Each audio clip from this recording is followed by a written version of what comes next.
Alright guys, what's going on, and welcome back to the Mets Muse channel. My name is Nick and we're back for yet another Mets video. Now listen, we've had some complaints early on in some of the videos. Some were saying, hey, Nick, your room was a little messy. So we cleaned that up. The camera quality is a little low. And probably the biggest one that I didn't even realize 2 videos in was the mic delay. So we've fixed how we're recording the videos. I'm recording the audio on a separate, on Odyssey, and we're gonna edit it and we're gonna make it really nice. We're dedicated to making the videos as high quality as possible. It's been a busy few days in Mets land, so we're going to break it all down, starting with yesterday's big news. The Mets signed Nick Madrigal to a 1-year deal. He is the former number 4 overall pick from the White Sox in the 2018 draft. He batted .317 in his first 2 big league seasons, but then he fell off a little bit, batting .251 ever since. Now, obviously, the first thought that came to everybody's mind once the Mets acquired Madrigal via free agency was, what the heck does this mean for Jose Iglesias? And it can only mean bad things for Jose Iglesias.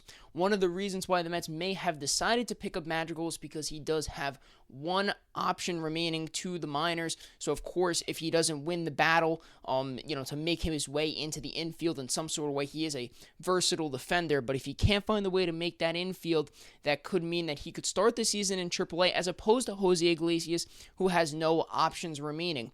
There are some rumors swirling around that Jose Iglesias may want to be a starter somewhere else, and maybe the Mets aren't willing to meet certain contract demands that he is asking for, but certainly, nevertheless, this isn't a parting of ways, so to say, that Met fans are certainly happy about. Jose was a big, if not one of the biggest proponents of that amazing 2024 season with the OMG, and just what he brought to the locker room was simply spectacular. And certainly Nick Madrigal can't bring that to the Mets, no matter if he has a similar plate approach or defensive versatility. We know that he really can't bring that to the Mets. But nevertheless, Nick Madrigal isn't as bad as of a pickup that Met fans are maybe implying. If you're looking for some of that 2024 OMG character magic, look no further than Mark Canha to potentially bring that to the Mets in 2025. The former Met, got a contract offer from the Mets earlier this week.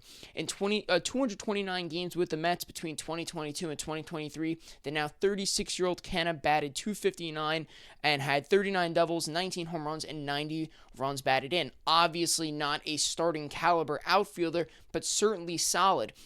And we know that he brought a ton of character to those past Met teams in 2022 and 2023, especially in 2022. So he, hopefully, maybe if the Mets were to bring him in, could bring some of that energy back to life.